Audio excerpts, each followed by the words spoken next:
porque el tema de hoy es un tema un poco difícil, pero voy a empezar leyendo Romanos capítulo 8, versículo 1. Tal vez entendamos hoy por qué sufrimos. Dice así: ahora pues, ninguna condenación hay para los que están en Cristo Jesús. ¿Y quiénes son los que están en Cristo Jesús? Los que no andan conforme a la carne, sino que andan conforme al Espíritu. En esta tierra, tú tienes dos maneras de caminar. O andas conforme a la carne, o andas conforme al Espíritu. Si andas conforme a la carne, estás andando en el terreno de la condenación. Pero si andas conforme al Espíritu, ninguna condenación hay para los que están en Cristo Jesús. Tú estás aquí. De ese lado, Jesús, el Señor de la vida, con los brazos abiertos, llamándote, llamándote, llamándote. De ese otro lado, el enemigo de Jesús, el Señor de la muerte, llamándote, llamándote, llamándote. Tú tienes que escoger. O te dejas llevar por el Espíritu, caminas por el Espíritu en dirección a Jesús y en dirección a la vida, o te dejas llevar por la carne, escuchas la voz del enemigo de Dios, que te ofrece maravillas, pero no te da nada, solo te engaña, te miente, te seduce, te da placer momentáneo, pero no te da plenitud de vida, entras al terreno de la condenación y ay de ti si entras al terreno de la condenación. Los seres humanos no entendemos lo que es condenación. Si entendiéramos lo que es condenación, entenderíamos lo que sucede en nuestra vida. Y por qué a veces las cosas no salen como quieres, por qué sufres, por qué lloras, por qué cuanto más te esfuerzas, nada funciona en tu vida. Para explicarles lo que es la condenación, voy a hacerles una pregunta. ¿Cuántos de ustedes han visto a un gato cazando a un ratón? Levanten la mano. No, mucha gente. Pero voy a hacer la pregunta de otra manera. ¿Cuántos de ustedes nunca han visto un gato cazando a un ratón? Levanten la mano, los que nunca han visto. Bueno, a ustedes que nunca han visto, les voy a dar una tarea. Traten de observar a un gato cazando a un ratón. ¿Saben por qué? Porque si ustedes no ven cómo el gato caza al ratón, nunca van a entender lo que es vivir en la condenación. El gato no caza para matar. El gato no caza para comer. Tú sabes que el gato no come ratón. El gato solo come ratón cuando su dueño es un avaro que no le da comida. Ahí el pobre gato de hambre come pues cualquier cosa, hasta ratón. Pero el gato no caza para matar, no caza para comer. Ese no es el propósito del gato cuando caza. A él le gusta cazar ratones, él vive cazando ratones. Su fascinación es la vida, es cazar ratones, pero no para comer. Y no para matar, diferente del león. Porque ¿cuántos han visto a un león cazando a un venado? Levanten la mano. En la televisión, lógico, ¿no? No, al vivo creo que nadie ha visto. Pero ¿qué pasa? El león corre, ¿y dónde lo agarra al venado? ¿Dónde lo muerde? Aquí. ¿Por qué aquí? Porque instintivamente el león sabe que por aquí pasa la vena de la vida, la famosa yugular. Entonces, eso el león no lo ha aprendido en la universidad, porque el león no estudia. El león lo sabe eso por instinto, porque Dios ha colocado ese instinto de sobrevivencia. Entonces, él sabe que tiene que agarrar a la presa aquí, en la yugular, porque ahí lo mata. Pero el gato no agarra al ratón en la yugular, porque sabe que si lo agarra aquí, lo mata. Y el gato no quiere matar al ratón, porque el gato no caza para matar. El gato caza ¿para qué? Para hacer sufrir, para torturar, no para matar. El deleite del gato es cuanto más sufre el ratoncito, más feliz él está. Por eso cuando el gato agarra al ratón, no lo muerde, porque si lo muerde lo mata, lo mordisca. ¿Qué cosa es mordiscar? Morder sin morder. Si le mete la boca, medio que los dientes, pero no le clava los dientes porque lo mata, él no quiere matar, él quiere hacerlo sufrir. Por eso el gato pisa al ratón, pero no le mete las garras, porque si no lo mata, solo lo pisa, medido. Entonces agarra al ratón, lo está mordisqueando, pisando, babeando, mordiscando, pisando, babeando. En 10 minutos, 15 minutos de tortura, el pobre ratoncito pues desmaya.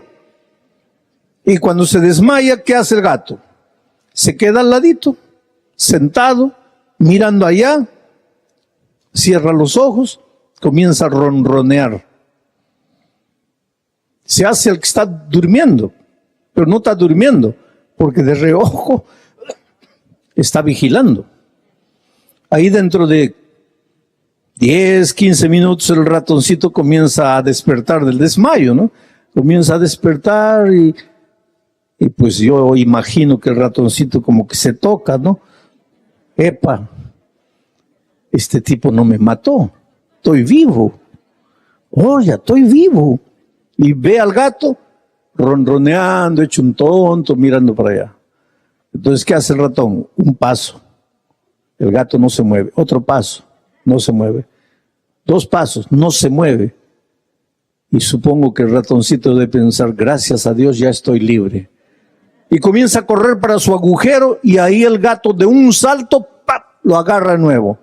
Y no lo mata. Lo tortura, lo tortura.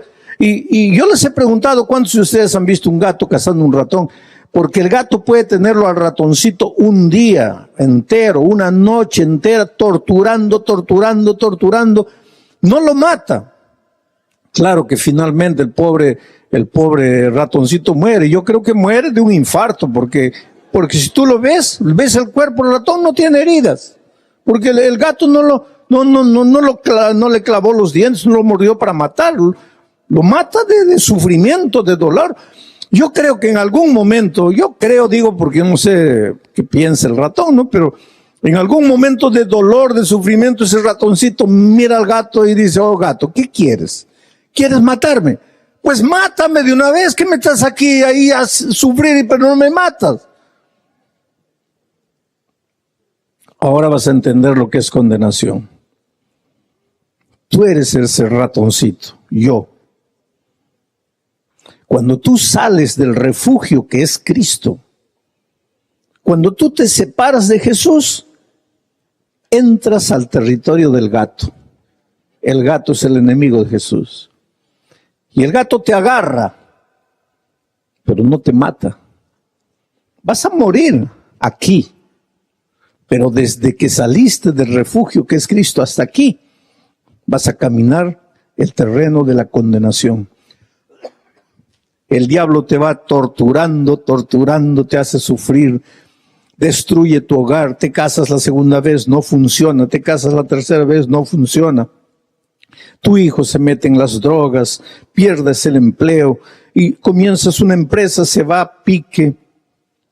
Peleas con el vecino, peleas con el hermano, peleas con la mamá, peleas con el papá, peleas con la esposa, peleas contigo mismo, te desesperas, no sabes qué hacer, no puedes pagar las cuentas, te llenas de deudas, entonces te metes a las drogas, te metes al cigarro, te metes a la bebida.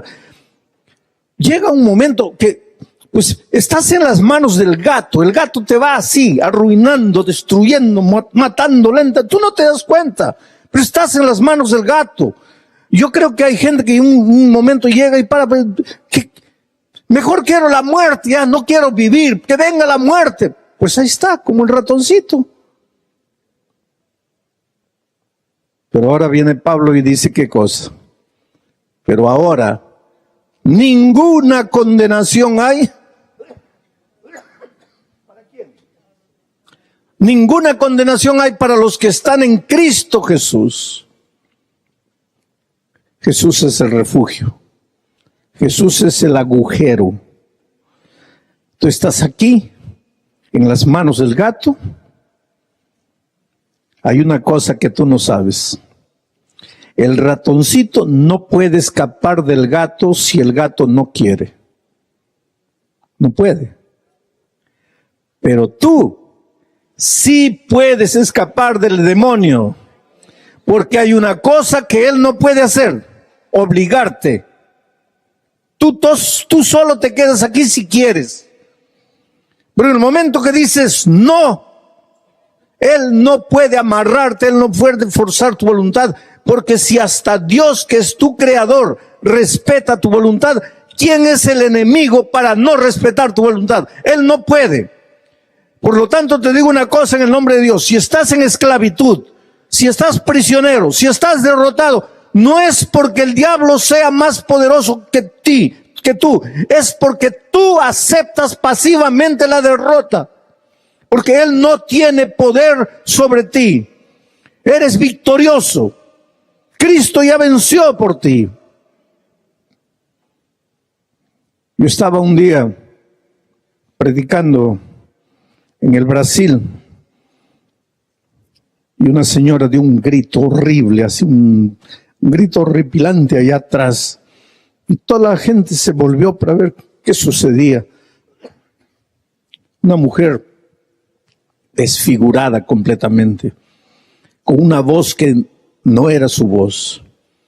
Habían bancos de unos así 4 o 5 metros de madera sólida. La gente se asustó y salió porque la mujer estaba desfigurada. Ella tuvo tanta fuerza, porque no era su fuerza, era la fuerza del demonio. Agarró el banco ese de 4 o 5 metros de madera pesada, lo levantó y lo tiró desde allá hasta aquí.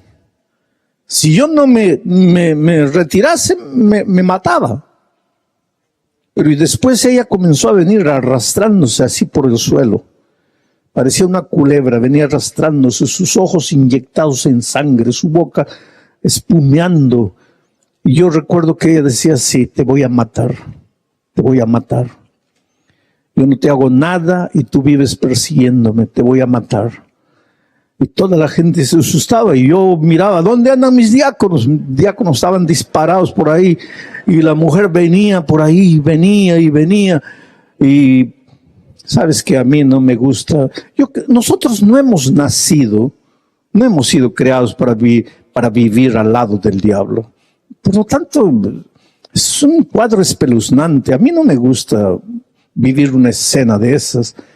Pero por otro lado, yo soy el líder espiritual. ¿Cómo voy a correr? Yo sería la última persona en correr. Yo soy el capitán, tengo que estar ahí con el barco hasta el fin. Y la mujer amenazadoramente acercándose. Yo comencé a orar en mi corazón y dije: Dios mío, mira, este pueblo aquí vino a escuchar tu palabra, está recibiendo el evangelio en su corazón, ahora viene el enemigo para interrumpir esto.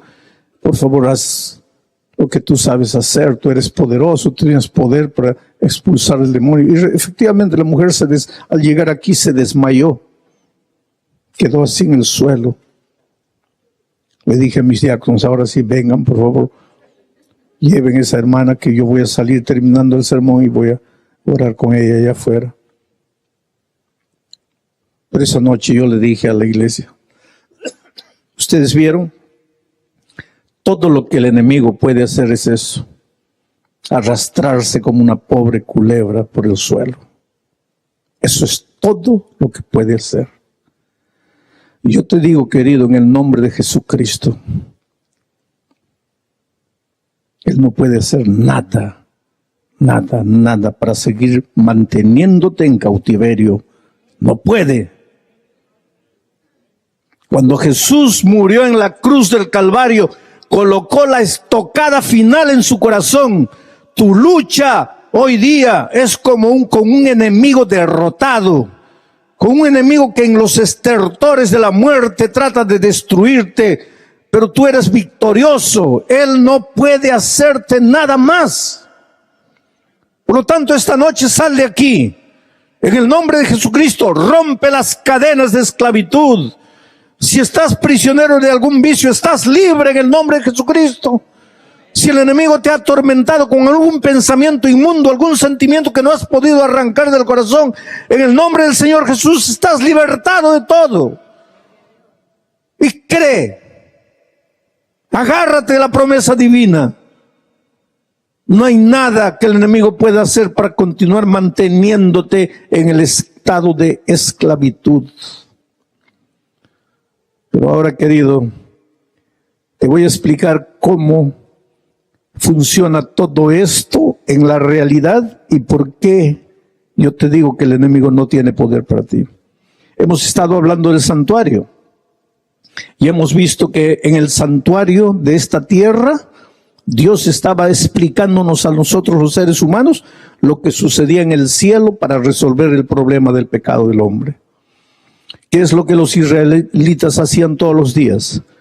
Para confesar sus pecados, venían trayendo un corderito, lo colocaban ahí, transferían sus pecados al corderito, luego tomaban el cuchillo, sacrificaban al corderito.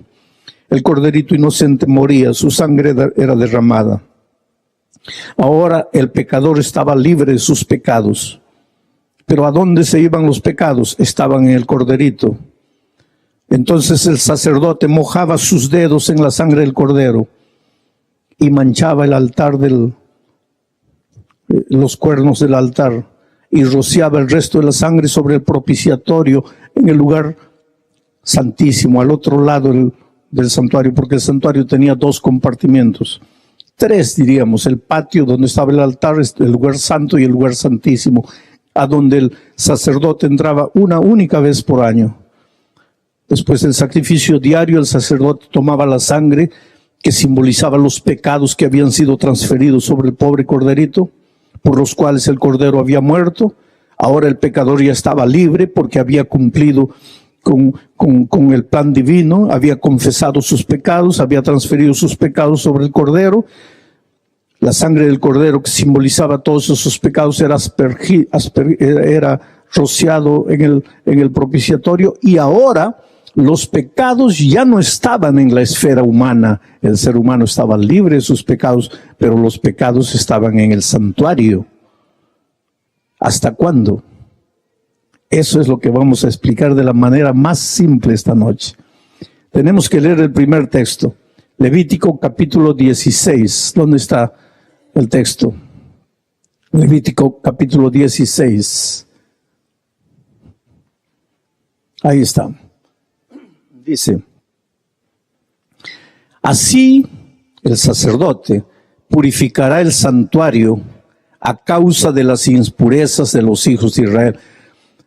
El santuario estaba impuro a causa de las impurezas del pueblo de Israel. ¿Por qué? Porque el pueblo de Israel, cuando pecaba, transfería sus pecados al corderito, y la sangre del cordero con esos pecados era transferido al santuario. Entonces el santuario estaba impuro. Y entonces venía la orden de Dios al sacerdote y le decía: así el sacerdote purificará el santuario a causa de las impurezas de los hijos de Israel, a causa de sus rebeliones, de todos sus pecados. De la misma manera hará también al tabernáculo de reunión, el cual reside entre ellos en medio de sus impurezas. Porque en este día se hará expiación por vosotros y seréis limpios de todos vuestros pecados delante de Jehová. ¿Qué es lo que está diciendo aquí? Que los pecados ahora habían salido del pecador, habían pasado para el cordero, a través de la sangre del cordero, ahora había quedado en el santuario.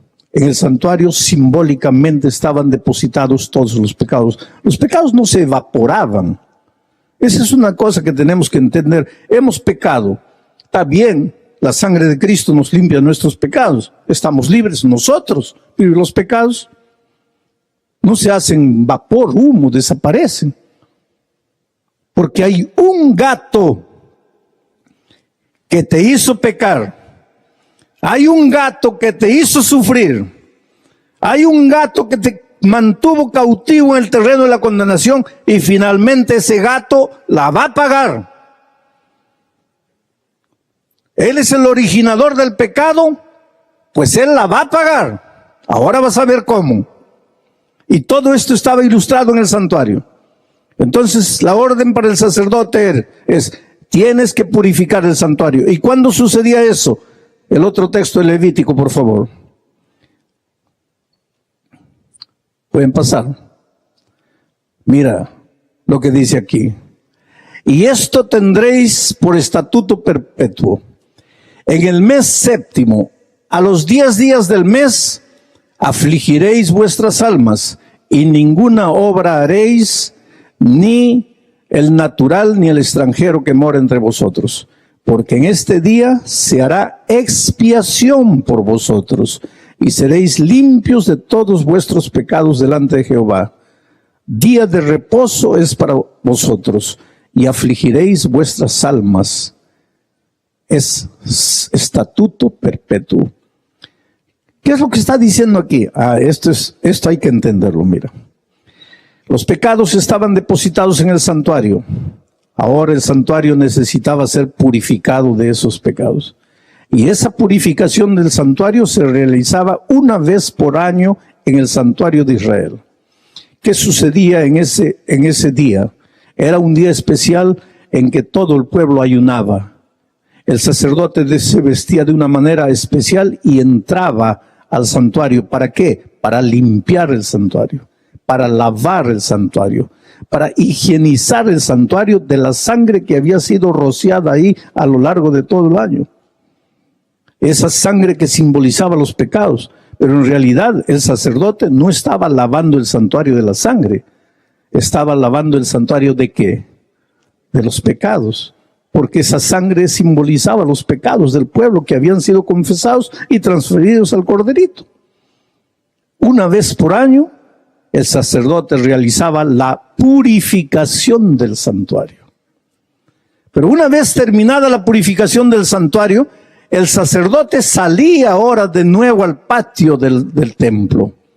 Y en el patio del templo habían 2 machos cabríos, cabra macho. 2 machos cabríos.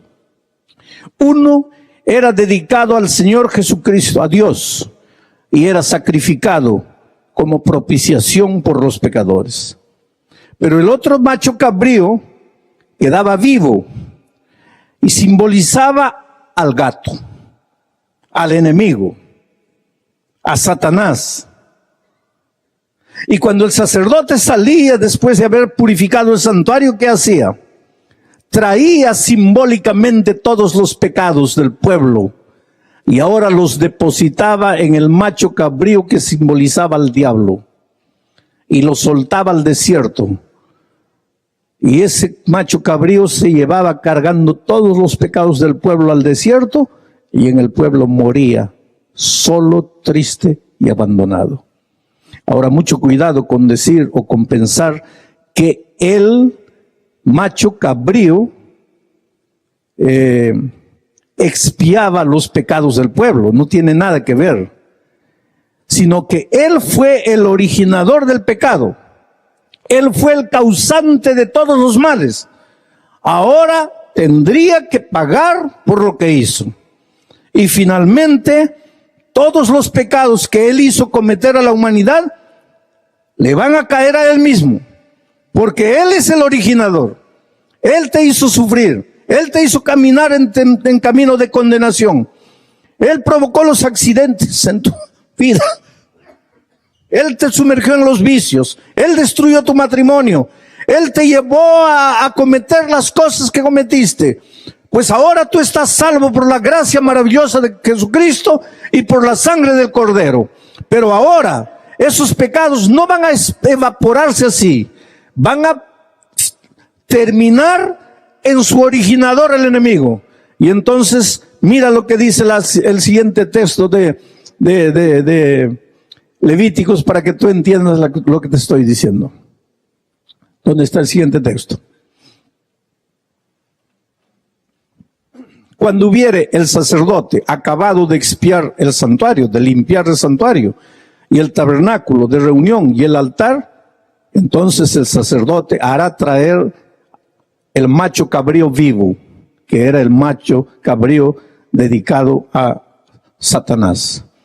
Y pondrá Aarón, el sacerdote, sus 2 manos sobre la cabeza del macho cabrío vivo, y confesará sobre él todas las iniquidades de los hijos de Israel, todas sus rebeliones, todos sus pecados, poniéndolos así sobre la cabeza del macho cabrío, y lo enviará al desierto por mano de un hombre destinado para esto.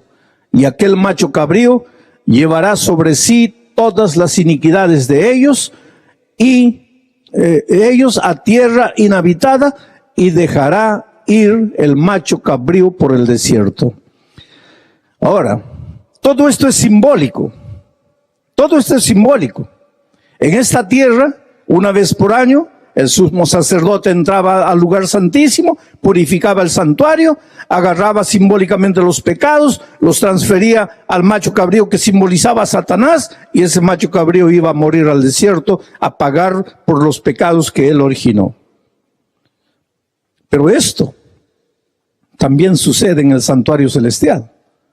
Y ahora ustedes van a ver lo que dice la epístola a los Hebreos, capítulo 9, que es el texto que vamos a leer. ¿Qué dice? Dice: fue pues necesario que las figuras de las cosas celestiales, de las cosas que suceden ahí en el cielo, fuesen purificadas así. Pero fue pues necesario que la figura de las cosas celestiales. ¿Cuál es la figura de las cosas celestiales? El santuario de la tierra. Era la figura de las cosas celestiales. ¿Cómo era purificado? De esa manera que expliqué. Pero dice, las cosas celestiales mismas, las que están en el cielo, serán purificadas con mejores sacrificios que estos. Porque no entró Cristo en el santuario hecho de mano de esta tierra. Ahí Jesús no entró.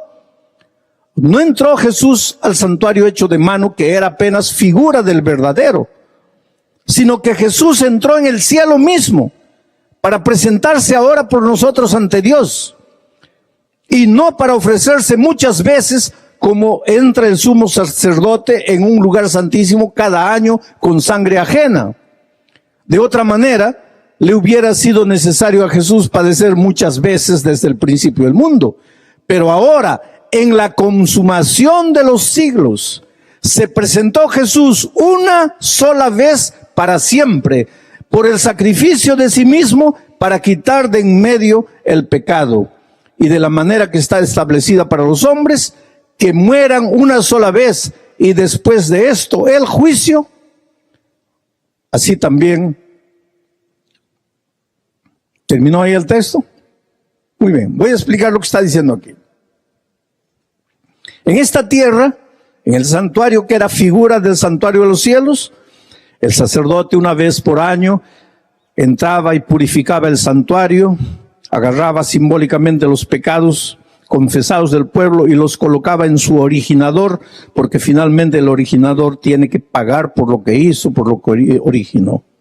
Y ese pobre animal, simbolizando al diablo, moría en el desierto acabado. Ese será el final de Satanás cuando Cristo venga.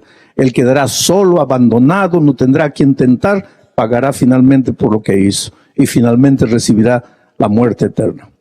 Pero, dice Pablo, eso sucedía aquí en el santuario de la tierra, que era figura de las cosas celestiales. Pero allá en el cielo, Jesús entró, y entró una sola vez, no como el sacerdote aquí que todos los años entraba.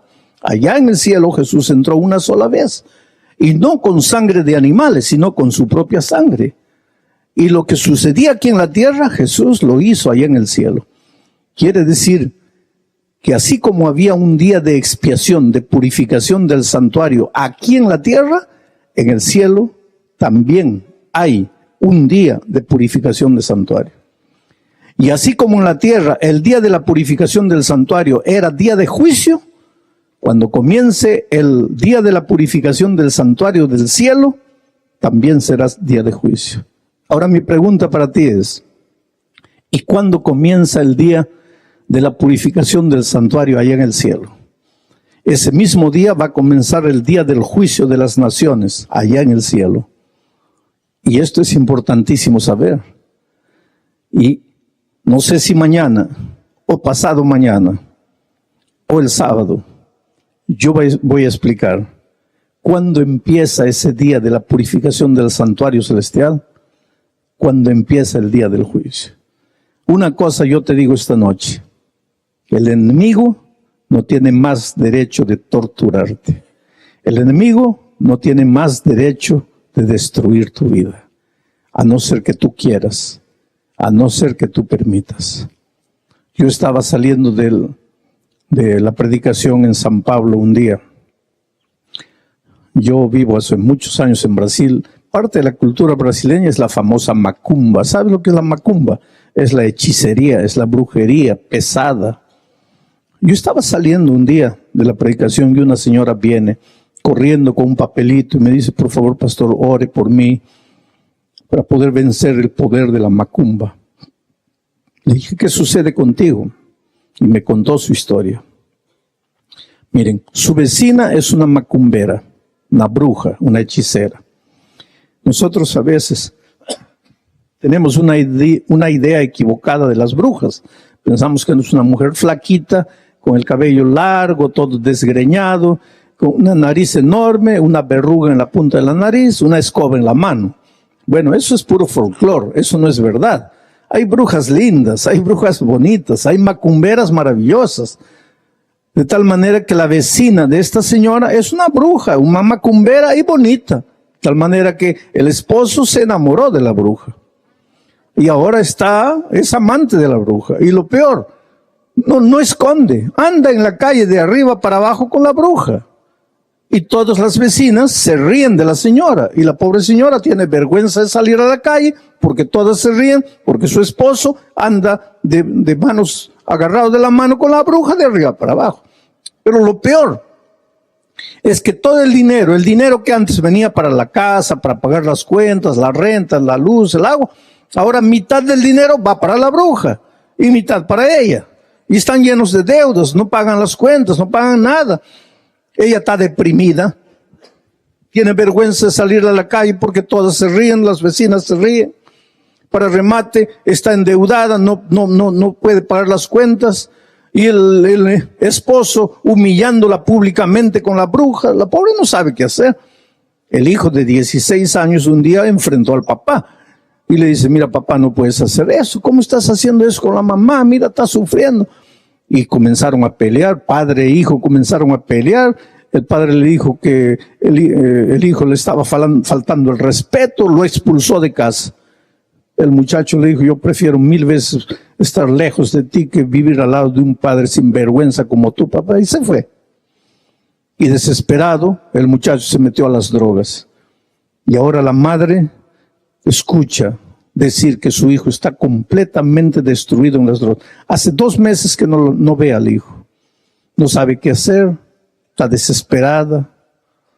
Pero hace 1 mes atrás ella descubre que la hija menorcita de 13 años, 10, 11, 12, 13, está embarazada. Y lo peor, no sabe quién es el papá porque cada sábado sale con un muchacho diferente. Y el papá, cuando se entera que la hija está embarazada, saca la correa y va a querer castigar a la hija. Y la hija de 13 años mira al papá en la cara y le dice: ¿y tú, amante de la bruja, qué moral tienes para castigarme a mí? Dime, eso es matrimonio, eso es un hogar. ¿Qué hogar es ese? Esa familia está destruida, eso no es familia.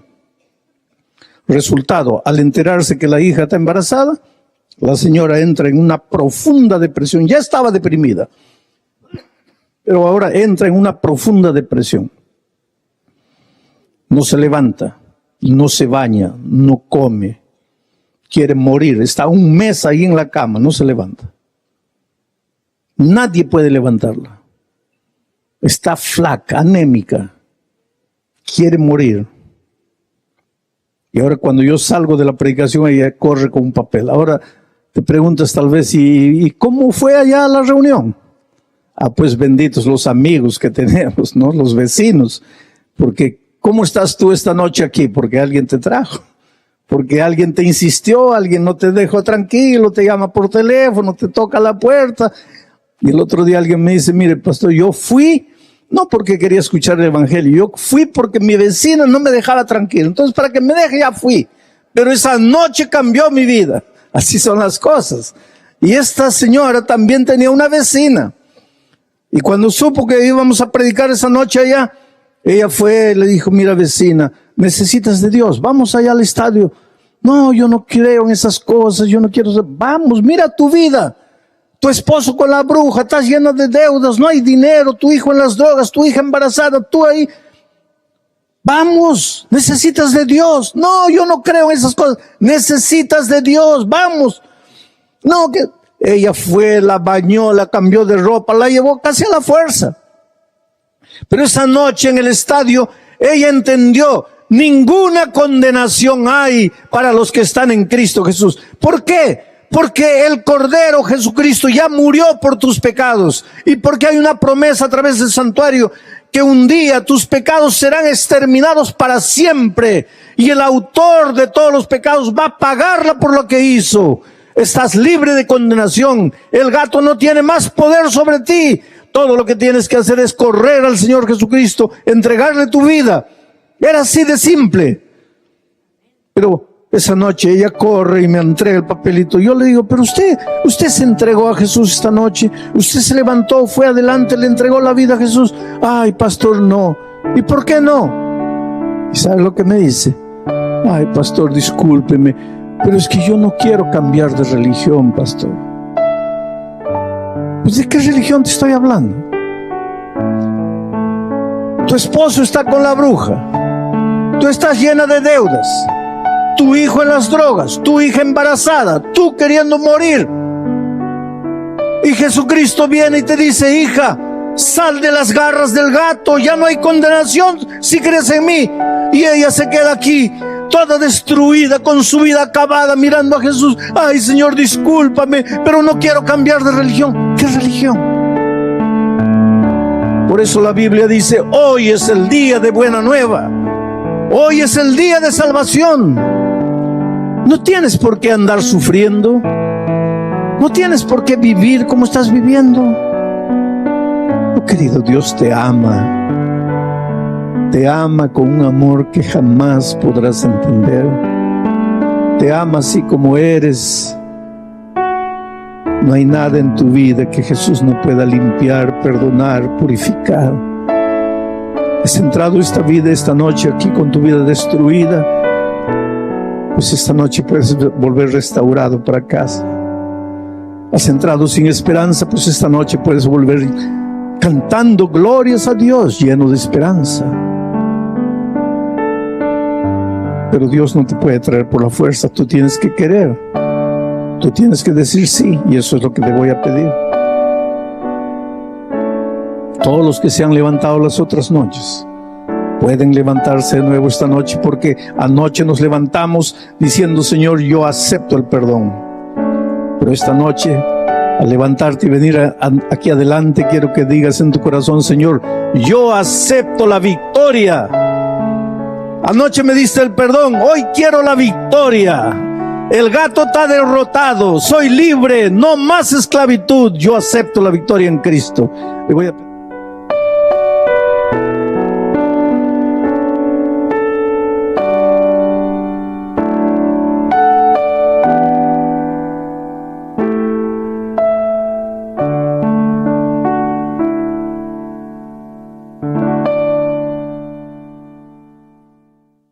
Isaías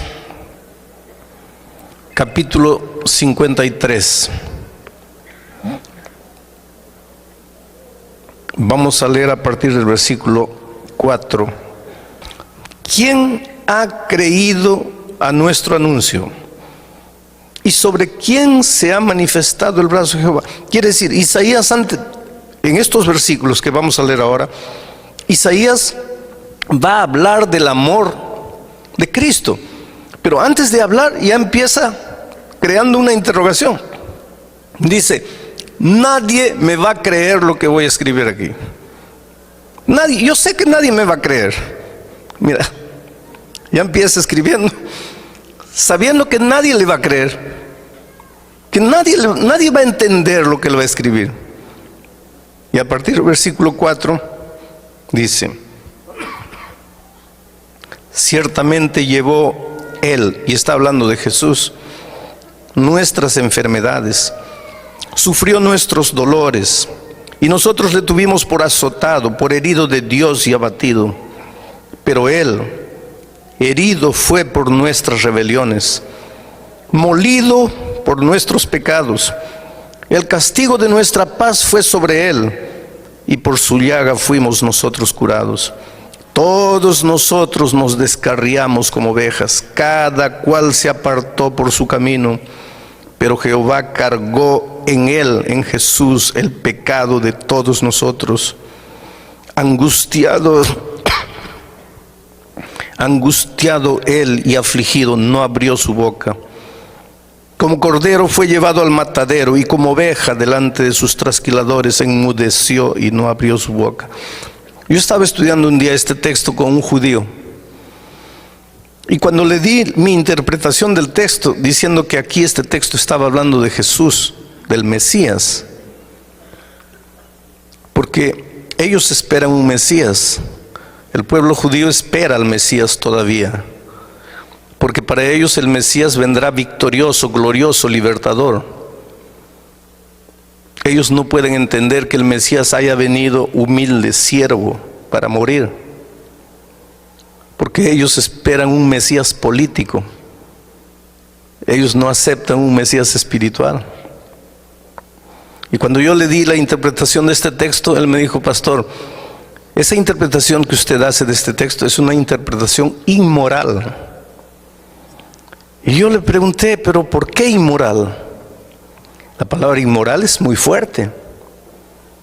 Me dice: porque que un malo muera por lo que hizo, eso es justo, eso es moral. Pero que un bueno que no hizo nada muera por un malo, eso es inmoral. Y puede ser, querido, desde el punto de vista humano, la muerte de Cristo en la cruz del Calvario no fue justa, fue inmoral. Pero Dios te amaba tanto que el Señor Jesucristo padeció la más o la peor de las injusticias que alguien pudiese haber sufrido. El día que tú entiendas lo que Jesús hizo por ti en la cruz del Calvario, no te va a quedar otro camino sino apasionarte por Cristo. Porque a veces tú no amas a Jesús porque no has entendido su amor. Te voy a contar una historia. Cuando era muchacho y estudiaba en el colegio, yo estudié en un colegio con internado, el internado de chicas y el internado de varones. Y un compañero mío, estábamos ya en el segundo, tercer año de teología, un compañero mío muy tímido. Esta es una historia linda del amor de la chica más linda del colegio, con el muchacho más feo del colegio. ¿Ya viste una chica linda? Multiplica por 10, esa chica era así, linda. ¿Ya viste un muchacho feo? Multiplica por 10, ese muchacho era así de feo. Pero era, además de feo, tímido, miedoso. No hablaba con nadie, pero muy bueno, honesto, trabajador, luchador, un grande colportor. En los veranos iba, trabajaba en las minas, vendía libros, ganaba dinero, volvía para estudiar. Era el alumno que en el inicio del año tenía todo el año pago, porque luchaba, trabajaba duro. Nadie se fijaba en él. Todos teníamos enamoradas, novias, menos él. Un día él llegó con la noticia: Alejandro, estoy apasionado. Le digo: hombre, qué maravilla. ¿Y quién es la chica? Fulana. Fulana era la chica más linda del colegio. Los más lindos, guapos, conquistadores, habladores habían fracasado en conquistarla. Porque ella decía: yo vine aquí para estudiar, no para noviar. Y no le hacía caso a nadie. Y ahora mi amigo dice, fulana. Le digo, mira, yo creo que tú tienes derecho a enamorarte de cualquiera, pero de ella no te veo la mínima posibilidad. Y él me dice, pues yo sé, y es por eso que estoy triste, pero ¿qué hago? Yo la amo, simplemente la amo. Los meses fueron pasando y él no podía arrancar ese amor de su corazón. Y la miraba de lejos, la observaba. No se atrevía siquiera a acercarse a ella. Un día anunciaron que ella se iba del colegio. Estaba debiendo 3 meses la mensualidad, no podía pagar, parece que la familia estaba atravesando dificultades, y ella se iba del colegio. Y cuando este muchacho se enteró que ella se iba porque estaba debiendo,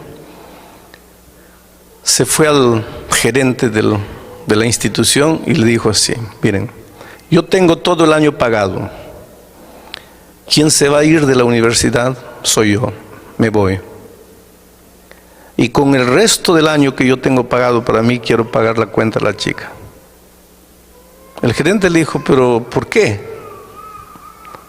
El dinero es mío y yo quiero hacerlo. Solo quiero una cosa, no le digan a ella que yo fui. Díganle que el colegio le está dando una beca, cualquier cosa, pero no quiero que ella sepa lo que yo hice. El muchacho se quedó un tiempo más sufriendo. La chica se quedó. Ahora estaba pago. El muchacho estudió un poco más. En poco tiempo se iría a seguir colportando. Un día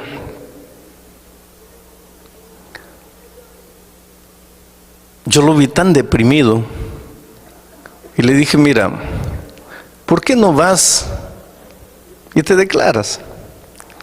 Lo peor que te puede suceder es que te digan no, pero por lo menos ya sacaste del corazón lo que tienes ahí. Y él me hizo caso y fue y se declaró. Y ella lo trató tan mal, tan mal. Le dijo algo así como, tú no tienes ojos, tú no te miras a ti mismo, tú no sabes quién eres.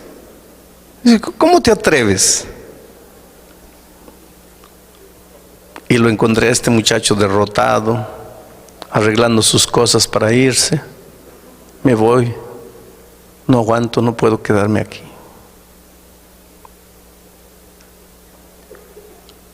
Un día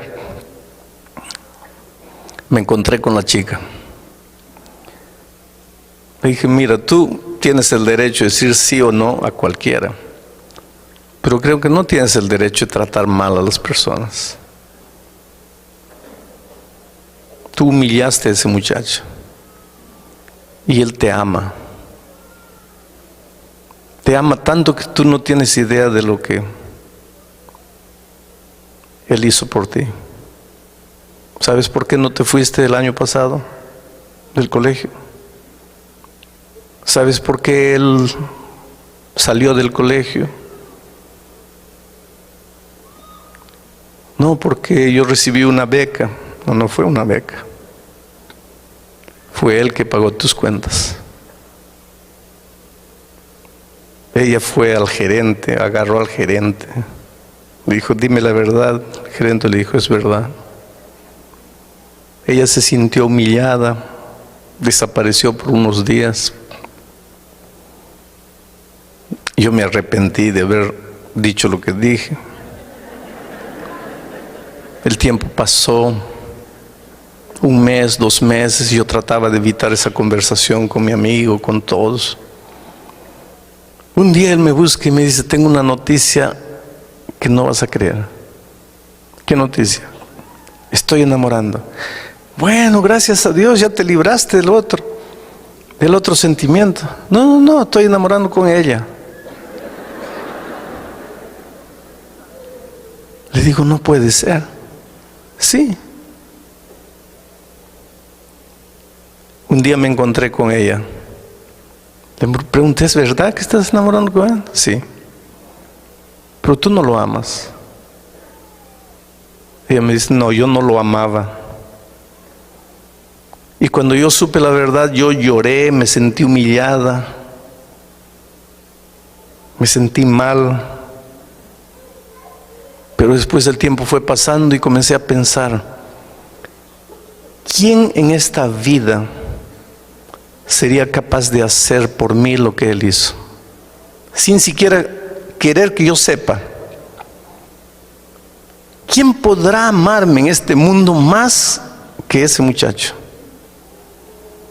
Y un día pensé para mí misma, ¿cómo tendría el valor de no amar a alguien que me ama tanto?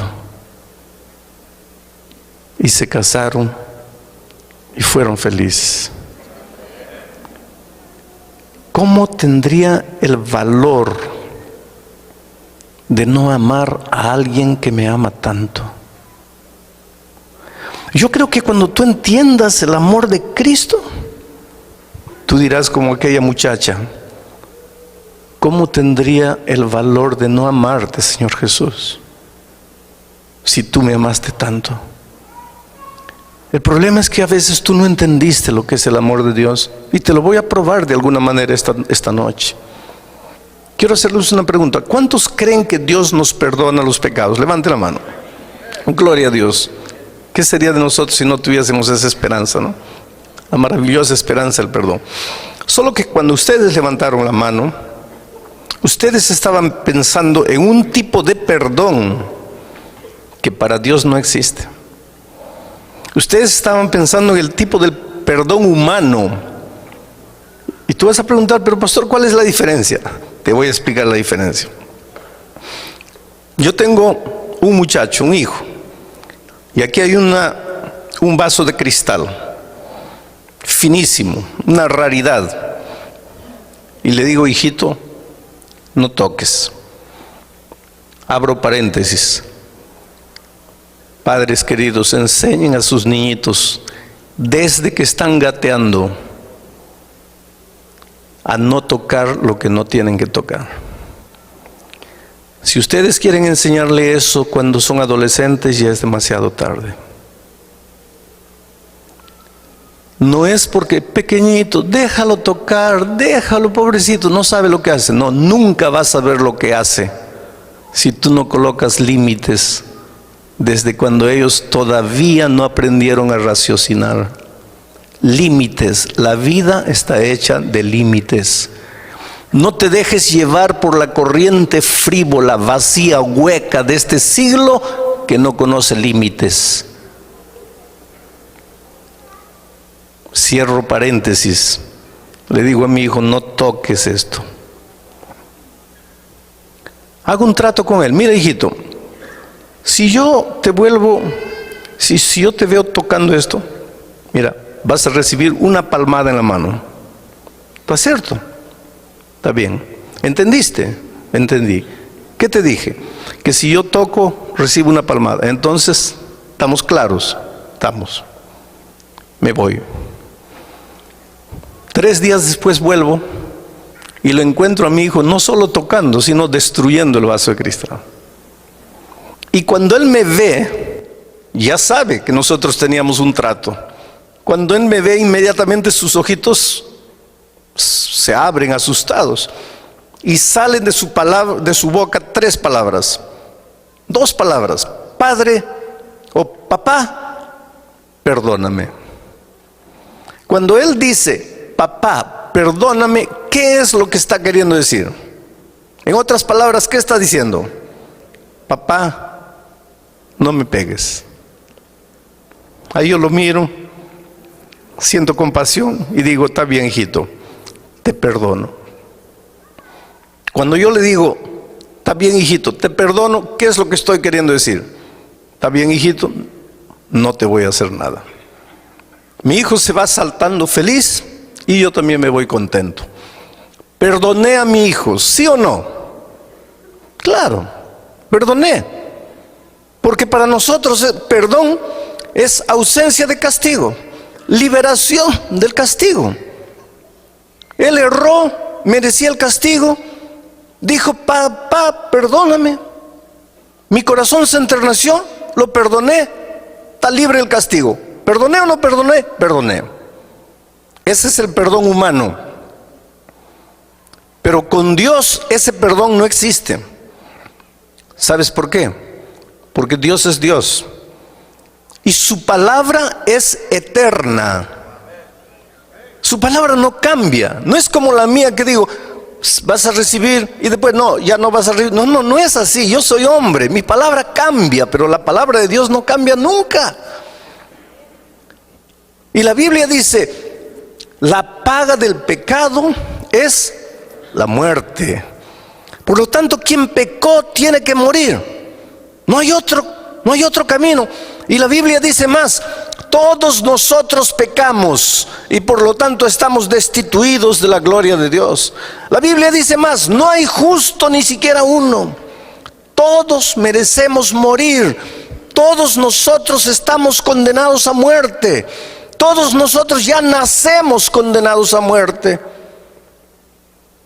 Pero no queremos morir. Nadie quiere morir. Entonces levantamos los ojos al cielo y decimos: Padre, perdóname. Cuando le decimos Padre, perdóname, ¿qué es lo que le estamos queriendo decir en otras palabras? Padre, yo pequé y merezco morir, pero no quiero morir. Si Dios fuese hombre, ¿sabes lo que diría?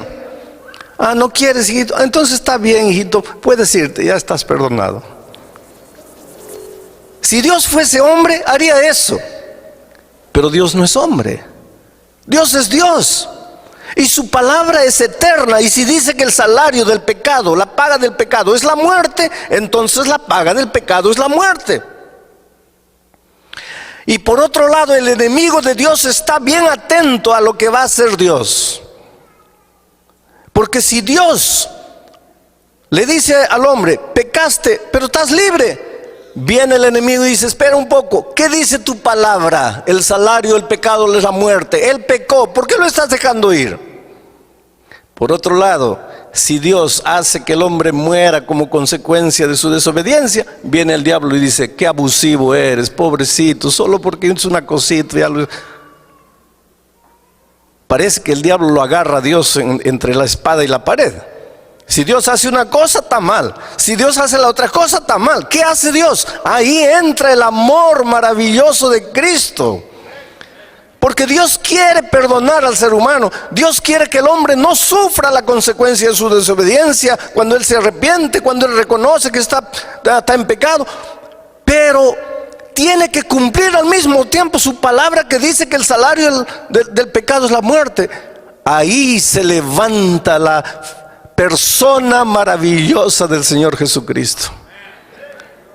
Porque Jesús le dice a su Padre: Padre, mira, antes de que el hombre sufra las consecuencias de su desobediencia, porque todos pecaron y están destituidos de la gloria de Dios.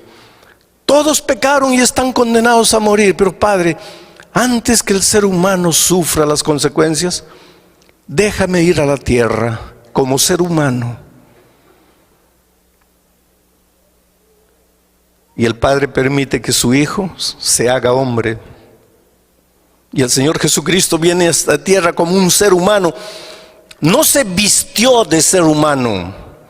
No se disfrazó de ser humano. Se transformó en ser humano,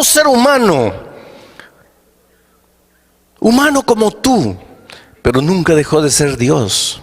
Fue plenamente Dios y fue plenamente hombre.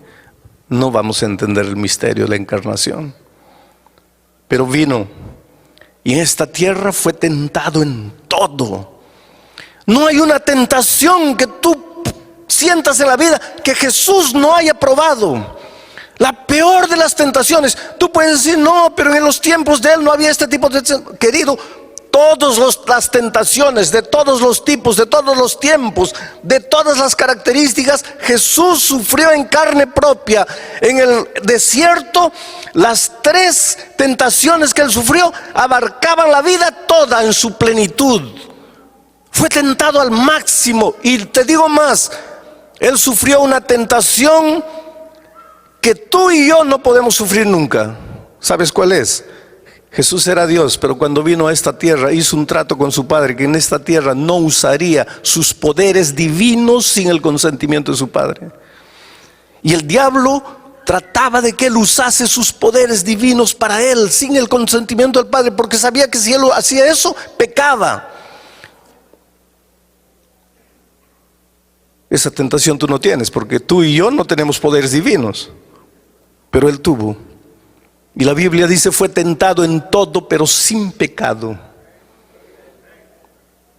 ¿Quién me redarguye de pecado?, pregunta él.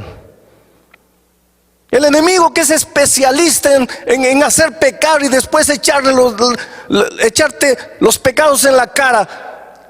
Yo lo desafío que apunte un mínimo, una partícula de pecado en la vida de Cristo. No hay. Por lo tanto, querido, Jesús como ser humano vino y obedeció, y por lo tanto, si obedeció, merecía la vida. El ser humano desobedeció, y porque desobedeció, merecía la muerte. Ahora Jesús, que obedeció y mereció la vida, él ya tenía la vida por ser Dios, pero como ser humano la conquistó una vez más por su obediencia fiel a la voluntad de Dios. Ahora Jesús se presenta delante de su Padre y le dice: Padre, en el principio eterno de la palabra dice que el hombre que peca tiene que morir, pero el hombre que no peca merece vivir. Yo fui a la tierra como ser humano. Fui tentado en todo, sin pecado. Yo merezco la vida como ser humano, aunque tengo la vida por ser Dios. Y el hombre merece la muerte. Entonces, Padre, en la palabra, en el principio eterno de tu palabra, no hay nada que diga que no puede haber un intercambio. Entonces la vida que yo conquisté porque obedecí, se la quiero entregar al ser humano. Y la muerte que el hombre merece porque desobedeció, la voy a tomar yo para mí. Y fue eso lo que sucedió en la cruz del Calvario. Un intercambio de amor. Pero qué fácil es decir: Jesús murió en la cruz del Calvario por mí. Oh, querido, yo quiero que entiendas una cosa. Jesús no era un loco suicida que tenía ganas de morir, no. Jesús era un ser humano, tan humano como tú y como yo. Él tenía instinto de conservación. Él no quería morir. Él era un ser humano completo, así como nosotros. Él tanto no quería morir que la noche del Getsemaní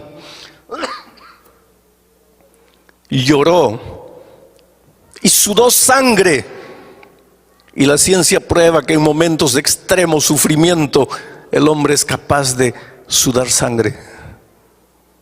Y si nunca te ha sucedido, perdóname, pero por más que hayas sufrido, no has llegado al momento del extremo sufrimiento. Él tenía tanto miedo de morir que aquella noche le dijo a su padre: Padre, pasa de mí este cálice. ¿Sabes lo que le estaba diciendo? Oh Padre, yo sé que mañana tengo que morir. Yo acepté eso. Tengo que morir, porque si yo no muero, va a morir la raza humana. Y yo amo al ser humano y no quiero que mueran. Y aunque yo tengo miedo de morir, yo acepto la muerte, pero si tú pudieses hacer otra cosa para salvar al hombre sin que yo muera, oh Padre, me sentiría feliz, pero que sea hecha tu voluntad y no la mía. Y yo imagino que ángeles vinieron del cielo y le dijeron: Señor, si quieres, el Padre nos mandó, vamos de vuelta. Y yo te digo una cosa, hubo un momento, y tal vez tú nunca pensaste en eso, hubo un momento en que en las manos de Jesús estaba tu vida o tu muerte. Mi vida o mi muerte eterna, en un momento estaba en las manos de Jesús aquella noche. Y yo no sé por qué me amó tanto, pero me amó y me ama. Y aunque tenía miedo de morir, aceptó morir. Para que entiendas mejor este asunto del intercambio, quiero que pienses en lo que pasó con la muerte de Cristo.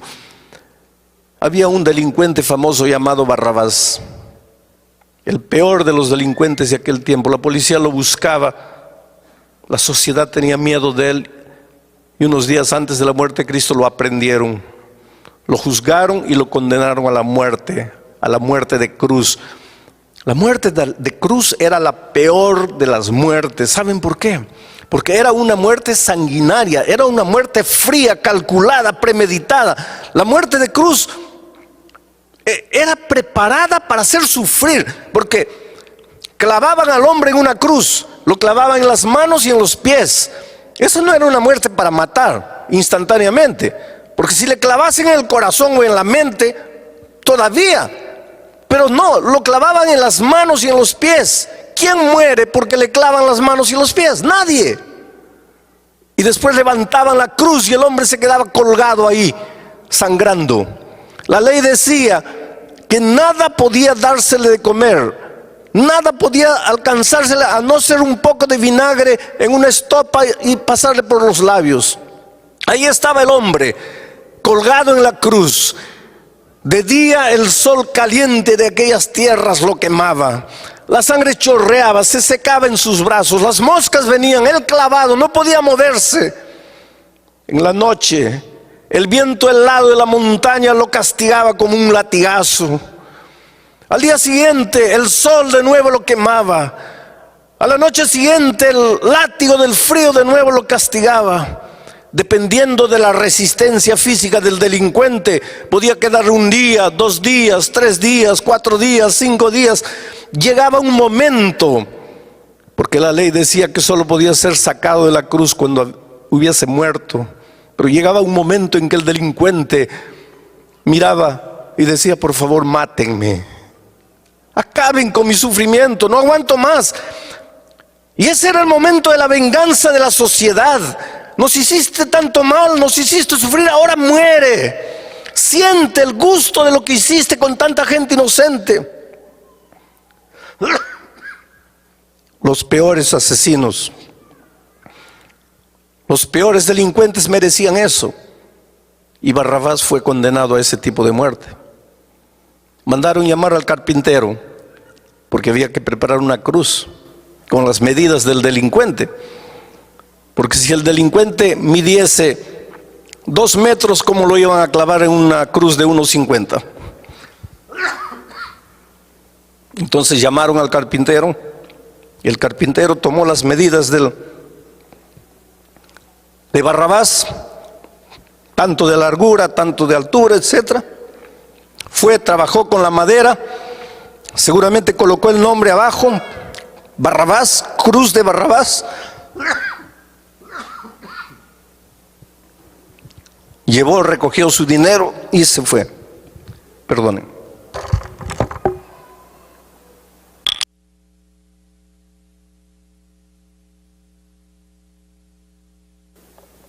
Ahí estaba la cruz de Barrabás, con el nombre de Barrabás, con las medidas de Barrabás.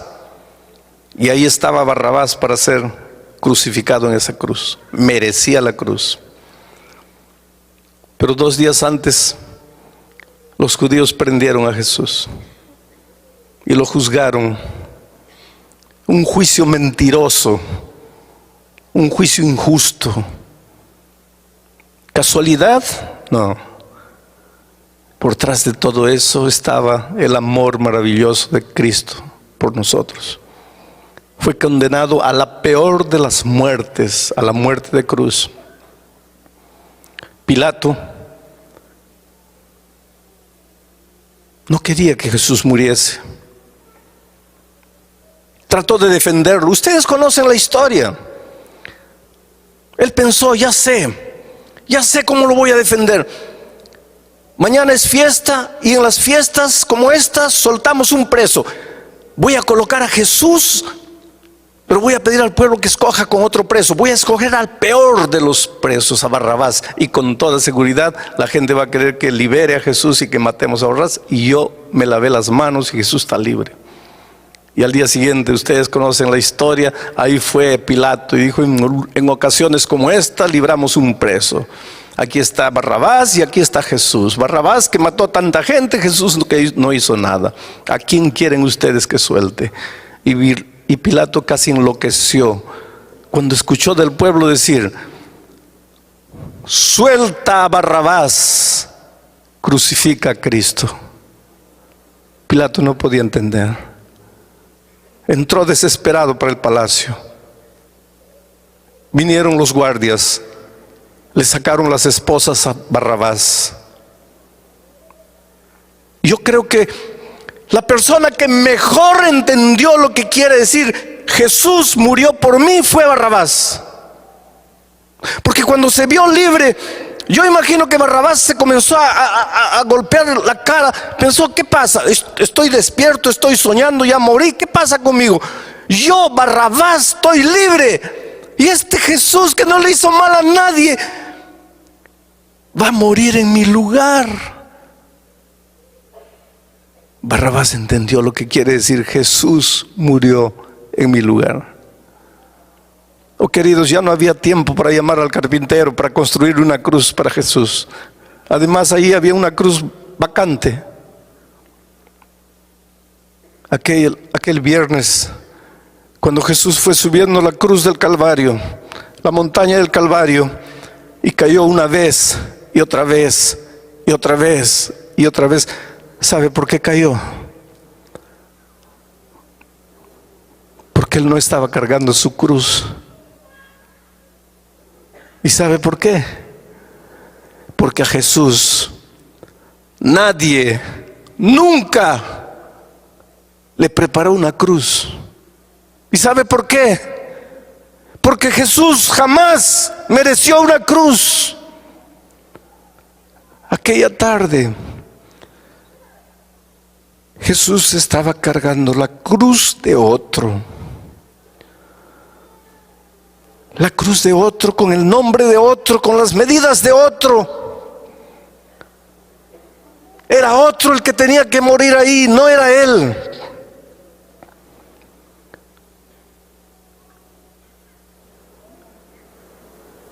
Llegaron al topo de la montaña, colocaron la cruz en el suelo, extendieron el cuerpo de Cristo, lo clavaron, lo levantaron. Con el peso de su cuerpo, sus carnes se rasgaron. En ese momento el velo del templo se rasgó. La oscuridad envolvió a la ciudad de Jerusalén. Era de tarde y los pájaros ya se iban a los nidos. Las bestias corrían en los campos desesperadas de un lado para otro, presintiendo en su irracionalidad que algo extraordinario estaba sucediendo. Solo el ser humano, la más inteligente de las criaturas, no se daba cuenta de lo que estaba haciendo. Jesús murió. ¿Quiénes lo mataron? Los judíos. Así pensamos, ¿no es cierto? Cuando yo era chico, mi madre tenía un libro llamado Primeros Pasos. Ya no existe ese libro. Había ahí el cuadro de la crucifixión de Cristo. Y yo le preguntaba a mi mamá, ¿quién es este que está en esta cruz aquí? Ella me decía, ese es el buen ladrón. Y este otro, ese es el mal ladrón, hijo. ¿Y quién es este que está en el centro? Es el Señor Jesucristo, que murió por nuestros pecados.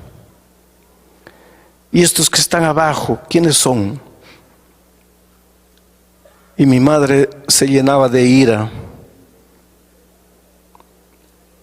y me decía, hijo, esos son los perros soldados que mataron a Cristo. Y toda mi vida crecí pensando que fueron los soldados que mataron a Cristo. Hasta que un día, echado en mi cama, mirando al techo, pensando en mis errores, en mis faltas, en mis desatinos, pidiendo perdón a Dios, me di cuenta que no fueron los soldados que mataron a Cristo. Fui yo. Era la única manera de salvarme. No había otra. Porque cada vez que me arrodillo para decirle, Dios mío, perdóname, ¿sabe lo que le estoy diciendo? Dios mío, no quiero morir. Y si Dios fuese hombre me diría, está bien, estás libre. Pero Dios no es hombre, es Dios, su palabra es eterna. Y me dice, hijo, pero está escrito, la paga del pecado es la muerte y tú pecaste. Señor, pero no quiero morir. Entonces solo hay un camino. ¿Cuántas veces conté la historia del pastor H.M.S. Richard, que fue el fundador del programa de La Voz de Profecía aquí en los Estados Unidos? Él cuenta que cuando era joven, cuando él era adolescente, le gustaba robar las manzanas del vecino en la chacra. Y un día la vecina se quejó y la mamá tomó una vara verde y le mostró la vara al hijo y le dijo, mira hijo, ¿estás viendo esta vara? Si la vecina vuelve a quejarse, ¿estás viendo la vara? Te voy a dar 5 veces con esta vara en las espaldas. ¿Me está escuchando? Sí, mamita. ¿Qué te dije? Que si vuelvo a robar las manzanas me das 5 veces. Entonces está claro, está claro. Pasó un día, 2 días, una semana, 2 semanas. Las manzanas estaban más lindas que nunca, más rojas, bonitas. La tentación es así. Y él no resistió y saltó, agarró 5 manzanas y cuando ya estaba cayendo de vuelta al patio, ahí estaba la mamá con la vara en la mano. Las manzanas rodaron y él se quedó asustado mirando a la madre y le dijo, mamita, perdóname. ¿Qué estaba queriendo decir? No me des. La mamá le dijo, no hijo, nosotros teníamos un trato. Si tú entrabas una vez más, yo te daba 5 veces. Entraste, tengo que darte. Pero mamita, por favor, perdóname. No hay perdón. Mamita, yo soy tu hijo, tú no me amas. Se arrodilló pidiendo perdón a la mamá. ¿Y qué madre puede quedarse insensible cuando ve a su hijo arrodillado, llorando, pidiendo perdón? Y la madre le preguntó, hijo, ¿no quieres recibir los 5 varazos en las espaldas? No, mamita. Entonces levántate. Y él se levantó. Y la mamá le extendió la vara y le dijo, hijo, toma la vara. Y él agarró la vara. Y le dijo, mira, teníamos un trato. Si tú infringías más, yo te daría 5 veces con esa vara. Y tú infringiste. Mereces el castigo. Pero no quieres recibir el castigo. Y yo te amo tanto que vamos a hacer una cosa. En lugar de que yo te castigue a ti porque infringiste, tú me vas a dar 5 veces con esa vara en mis espaldas. El castigo se va a cumplir porque hubo infracción. Pero yo te amo tanto que yo voy a pagar el castigo en tu lugar. Y el pastor Richard cuenta la historia y dice: yo no tuve el valor de castigar a mi madre por mi pecado. Pero nosotros, querido, sí tuvimos el valor de crucificar a Jesús en la cruz por nuestro pecado. Porque cada vez que tú te arrodillas para decirle: Dios mío, perdóname, ¿sabes lo que le estás diciendo? Yo pequé, Señor, y merezco morir, pero no quiero morir. Yo sé que merezco la muerte, pero no quiero. Y entonces Jesús te dice: hijo, solo hay una manera de que no mueras. ¿Cuál es, Señor?